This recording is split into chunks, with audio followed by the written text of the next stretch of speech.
Selamat sahabat Bapak Ibu Saudara-saudaraku umat Tuhan di Kalimantan Barat.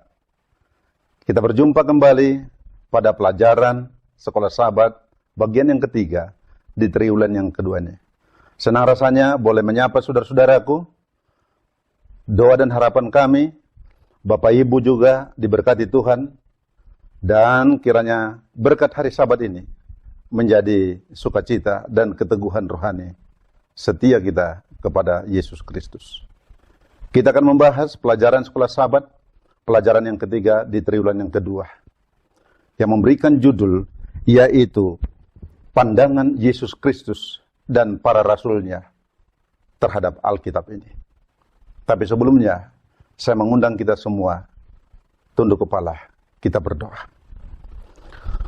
Ya Tuhan Bapa di sorga, terima kasih Bapa. Kembali kami harus bersyukur pada pagi hari Sabat ini. Oleh karena menyadari segala kebaikan dan anugerah kasih-Mu, mempertambahkan kepada kami pengalaman-pengalaman rohani. Hari berganti hari di sepanjang minggu, kami boleh lalukan dengan kesehatan. Saatnya Bapa, kami mohon kehadiran-Mu di tengah hati kami, umat-umat Tuhan yang sedang berbakti di rumah bersama dengan anggota keluarga. Kami rindu supaya Roh Kudus Tuhan memberikan pemahaman dan pengetahuan rohani dari hal firman Tuhan, pelajaran Sekolah Sabat ini. Dengan demikian ya Bapa, kami akan semakin mendalami rencana-rencana Tuhan atas diri kami. Dalam nama Tuhan Yesus kami berdoa. Amin. Bapak Ibu yang diberkati Tuhan, pelajaran Sekolah Sabat kita pada hari Sabat ini menitik beratkan kepada Matius pasal yang keempat, ayat yang keempat, kemudian ayat yang kelima, dan ayat yang ke-7. Yesus berkata demikian. Tetapi Yesus menjawab, ada tersurat atau ada tertulis, manusia hidup bukan dari roti saja, tetapi dari firman yang keluar dari mulut Allah. Saudaraku yang diberkati Tuhan, sangat disayangkan apabila kita melihat dari generasi ke generasi, apalagi di zaman kita sekarang ini, sungguh amat banyak manusia yang mempertanyakan tentang Alkitab ini. Bagian apa yang dipertanyakan? Tentu dalam pelajaran Sekolah Sabat kita ini ialah bagian pengilhaman. Ada banyak mereka yang tidak percaya bahwa Alkitab ini telah diilhamkan. Alkitab ini dipandang hanya sebagai gagasan atau ide-ide biasa. Ide-ide manusia. Saudara-saudaraku yang diberkati Tuhan, tentu ini sangat memprihatinkan di dunia kekristenan. Mereka ingin mencampuri, ingin mempertanyakan tentang wewenang dan pengilhaman Alkitab oleh Allah.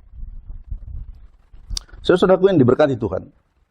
Dan akibatnya apa? Akibatnya ialah Alkitab ini dipandang mereka menjadi sangat tidak relevan dengan peristiwa-peristiwa yang dikemukakan berdasarkan teori-teori manusia. Salah satunya adalah teori-teori Darwin. Sehingga pernyataan-pernyataan mereka terbalik. Yang seharusnya pandangan Allah atas manusia, tetapi ini terbalik. Mereka membalikkan pandangan manusia atas Allah. Luar biasa. Namun saudara-saudaraku, saya tidak mau menuntun arah pikiran kita lebih jauh terhadap perkara ini. Tetapi mari kita lihat bagaimana Yesus yang kita sembah itu. Allah yang menjelma menjadi manusia 100% itu. Bagaimana pandangannya terhadap Alkitab ini? Apa dikatakan oleh Yesus? Kita tahu bahwa Di dalam Matius pasal yang keempat, ada 3 kali pencobaan dibuat oleh iblis kepada Yesus. Yang pertama tentunya, dia mencoba Yesus melalui pendekatan selera makan. Jika engkau anak Allah, jadikan batu-batu ini menjadi apa? Roti. Artinya, iblis mau menghancurkan rohani iman Yesus dari hal makanan. Kemudian yang berikut, iblis juga mencoba Yesus melalui pendekatan apa? Melalui pendekatan hubungan rohaninya, hubungan imannya kepada Bapaknya. Jika engkau anak Allah, jatuhkanlah dirimu dari baik Allah, maka engkau akan ditolong. Iblis mau menghancurkan iman Yesus.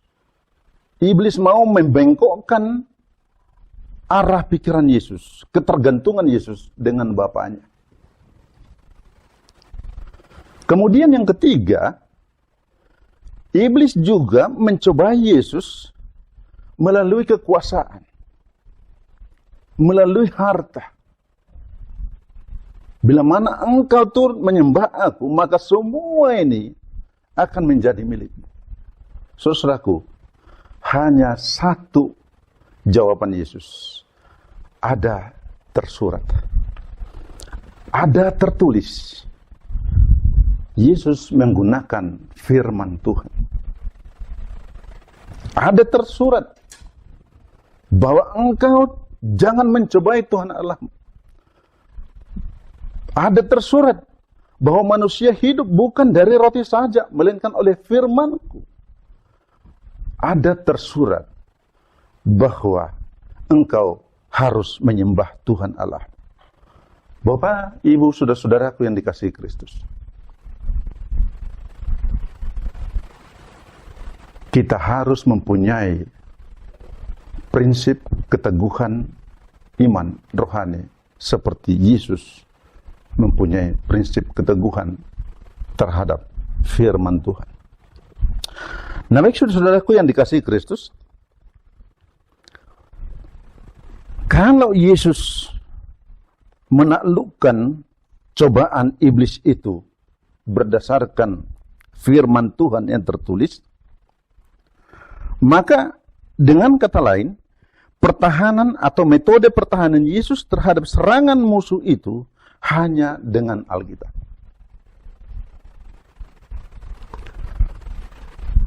Pengalaman rohani saya pada waktu tahun 70-an sangat berbeda dengan pengalaman rohani sekarang. Tentu di tahun 70-an, iman saya mungkin dikuatkan ketika saya melihat gereja-gereja Advent itu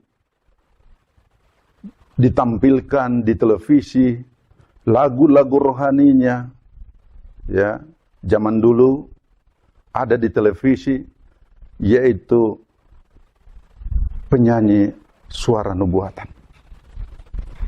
Oh, saya diteguhkan, saya dikuatkan. Tetapi sekarang, saudara-saudaraku,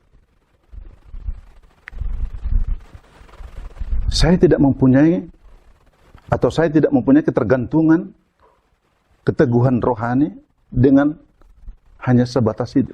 Tetapi dengan pengetahuan akan firman Tuhan yang lebih dalam.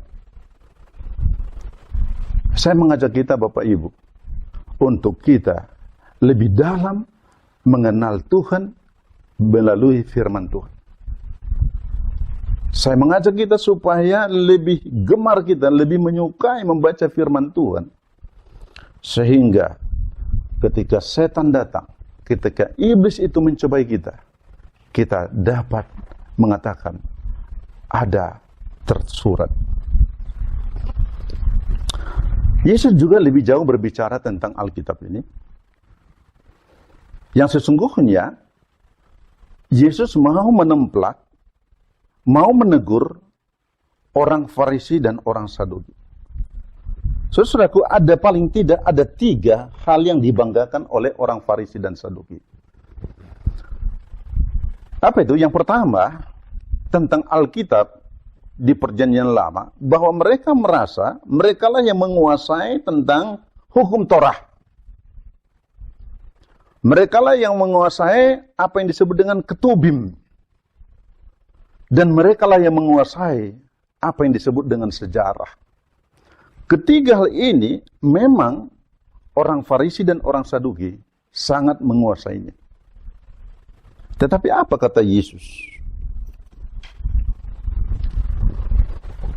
Saudara-saudaraku, Yesus berbicara di dalam Matius pasal 23 bahwa orang-orang Farisi sesungguhnya tidak memahami Alkitab.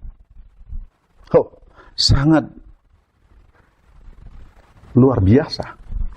Mereka yang sudah membaca, mereka yang sudah menghafalkan mungkin, menguasai ketiga hal tadi itu, tetapi Yesus katakan, sesungguhnya engkau atau kamu tidak mengetahui firman Tuhan. Saudaraku, Yesus katakan begini. Di dalam Matius pasal 5 ayat 17 dan 20. Kita katakan begini. Janganlah kamu menyangka bahwa aku datang untuk meniadakan hukum Taurat dan kitab para nabi. Melainkan aku datang untuk menggenapinya. Saudara-saudaraku yang dikasihi Kristus,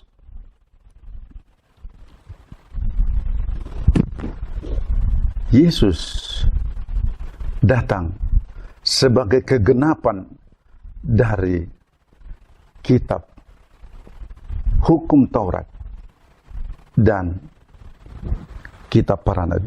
Saya berikan satu pandangan yang sangat sederhana.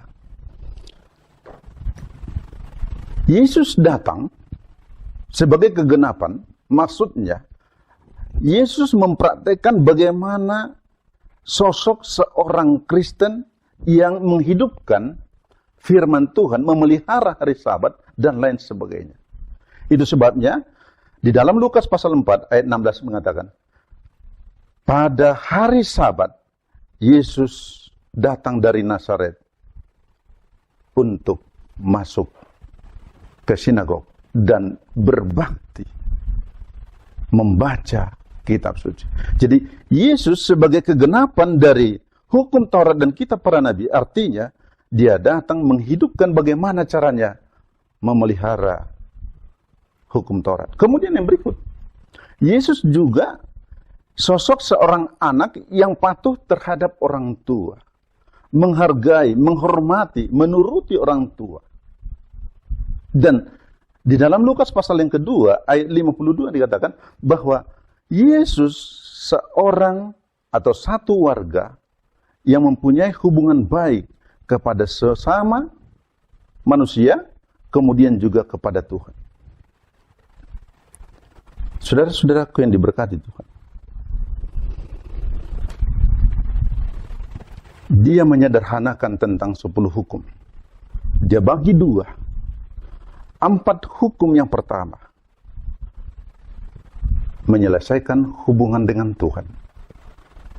Tidak menyebut nama Tuhan dengan sia-sia. Tidak membuat patung, tidak menyembahnya. Kemudian juga menghormati hari Sabat, menguduskan. Kemudian 6 hukum yang kedua. Yesus juga tidak mencuri. Dia mempraktekkan hukum itu. Dia menghormati orang tuanya dan lain sebagainya. Jadi, lengkaplah bahwa Yesus mengajarkan hubungan vertikal antara kita dengan Tuhan dan hubungan horizontal antara sesama umat Tuhan. Praktek kehidupan seperti inilah yang sangat diharapkan oleh Tuhan. Saudaraku yang dikasihi Kristus, ada satu kutipan di sini dikatakan, Yesus menunjuk kepada kitab suci sebagai kekuasaan yang tidak boleh diragukan. Dan kita harus berbuat hal yang sama. kitab suci harus dinyatakan sebagai firman Allah yang kekal, sebagai akhir dari segala pertentangan, sebagai dasar iman kita. Saudaraku, sesungguhnya kita telah terlibat di dalam peperangan. Di sini bukan peperangan fisik, tetapi sesungguhnya peperangan rohani. Musuh besar kita ialah roh-roh jahat, iblis. Tetapi percayalah, dengan firman Tuhan dikatakan kita akan memperoleh keteguhan kekuatan. Ada seorang uskup bernama Tillotson mengatakan begini, Yesus tidak meniadakan hukum Taurat, melainkan dia menyatakan dirinya sebagai hakikat dari semua bayang-bayang. Jadi saudara-saudaraku yang diberkati Tuhan, Yesus clear tentang bagaimana dia memahami Alkitab. Yesus tegas mengatakan bahwa Alkitab itu adalah firman yang memiliki kekuasaan. Pada waktu satu kali, Yesus bertemu dengan satu kelompok orang pada waktu perjalanan ke Emmaus. Entah apa yang diceritakan oleh orang-orang ini, tetapi saya pendekkan cerita itu. Kemudian Yesus pun bertemu dengan mereka. Lalu apa kata Yesus? Kita buka Lukas pasal yang ke-24.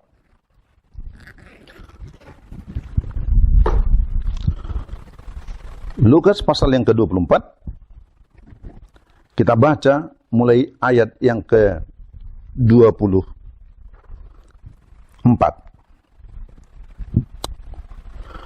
Dan beberapa teman kami telah pergi ke kubur dan mendapati bahwa memang benar yang dikatakan perempuan-perempuan itu, tetapi Yesus tidak mereka lihat.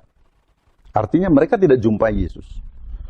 Kemudian di ayat 25, lalu Yesus berkata kepada mereka, hai kamu orang bodoh, betapa lambannya hatimu, sehingga kamu tidak percaya segala sesuatu yang telah dikatakan para nabi. Ayat 26, bukankah Mesias harus menderita semuanya itu untuk masuk ke dalam kemuliaannya? Ayat 27, ini penting. Lalu Yesus menjelaskan kepada mereka apa yang tertulis tentang Yesus dalam seluruh kitab suci, mulai dari kitab Musa sampai kepada kitab nabi-nabi. Mulai dari kitab Musa sampai kepada kitab nabi. Clear. Yesus mempunyai pandangan yang benar terhadap firman Tuhan. Dia katakan bahwa seluruh isi dari firman Tuhan, kitab Musa sampai kitab para nabi adalah cerita tentang Yesus Kristus dengan yang ada hubungannya dengan rencana keselamatan umat-umatnya. Jadi saudara-saudaraku yang dikasihi Kristus, Yesus berkata begini, inilah perkataanku, bahwa semua yang tertulis tentang aku dalam kitab Musa harus digenapi. Kemudian Yesus membuka pikiran mereka, sehingga mereka pun mengerti kitab suci itu. Saudara-saudaraku yang dikasihi Kristus, Yesus memulai pembicaraan itu berdasarkan Alkitab.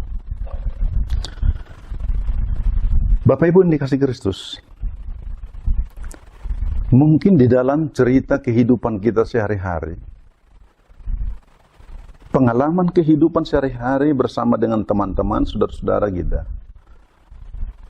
ada baiknya kita hubungkan, kita dasari, kita dorong kita motivasi berdasarkan firman Tuhan.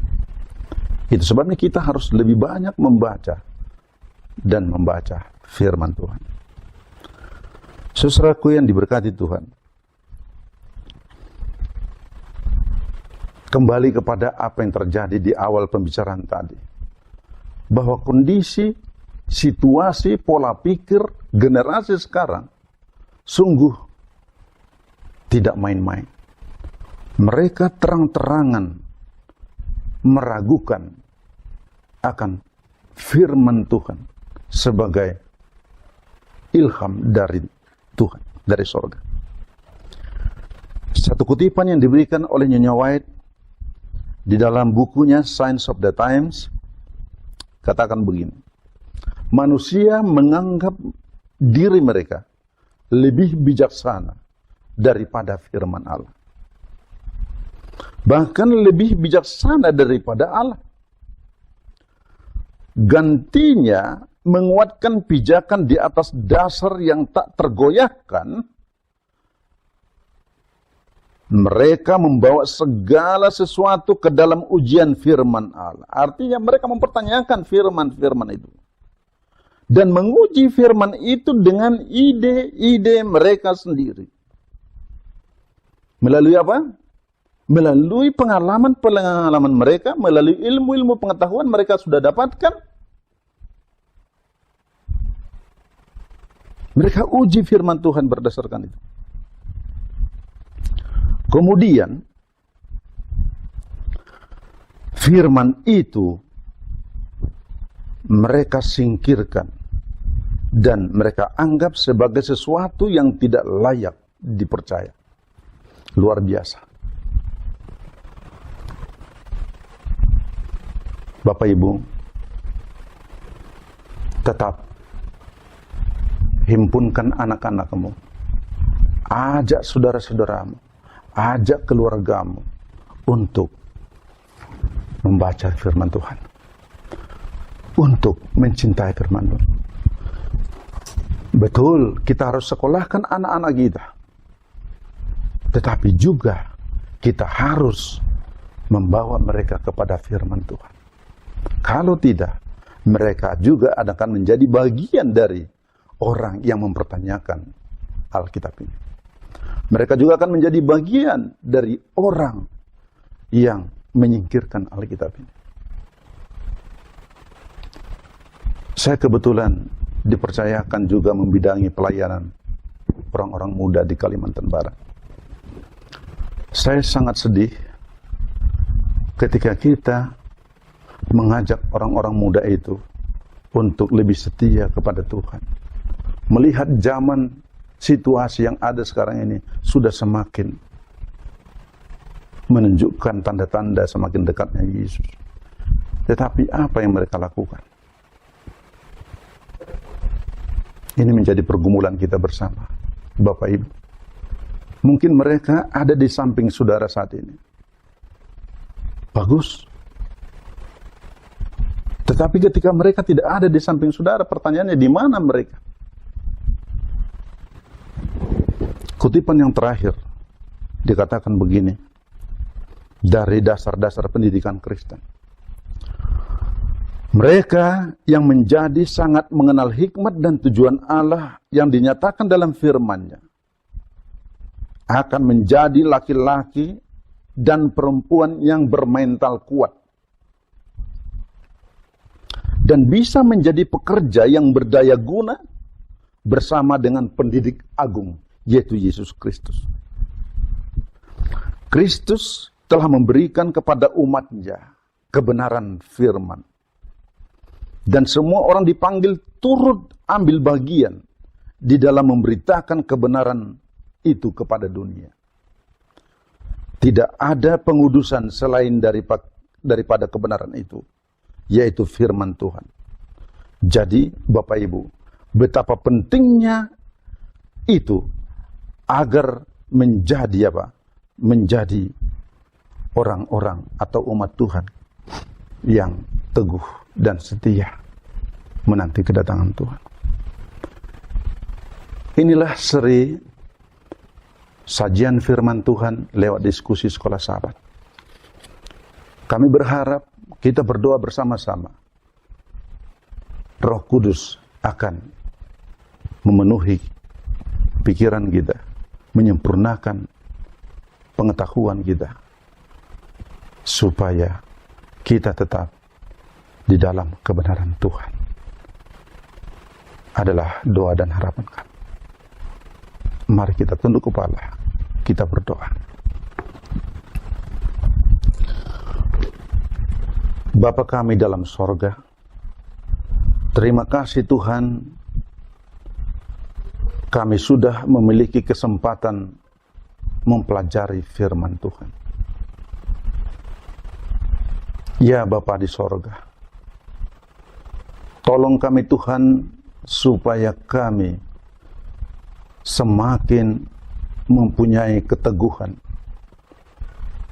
untuk menerima firman-Mu sebagai buku penuntun kehidupan, menuntun iman kami tetap di dalam kebenaran sampai Yesus datang. Memberkati kami Tuhan sebagai orang tua, agar kami boleh menghimpunkan anak-anak kami, baik yang sudah bersekolah maupun yang belum, bahkan yang sudah bekerja, supaya mereka tetap di dalam kebenaran Tuhan. Ajari kami sebagai orang tua untuk di dalam hikmat menceritakan dari hal kasih Kristus yang terdapat di dalam Alkitab ini. Ya Tuhan, bila mana kami mempunyai kesalahan-kesalahan di dalam mendidik anak-anak kami, di dalam memperkenalkan firman, ampuni kami Tuhan.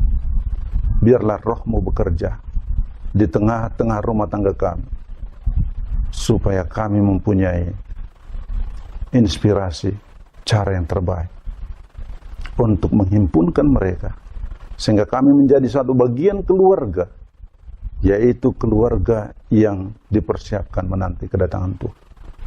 Terima kasih Bapa, sempurnakan pengetahuan firman-Mu di dalam kuasa Roh. Kami mohon berkat ini dalam nama Yesus Tuhan penebus kami. Amin.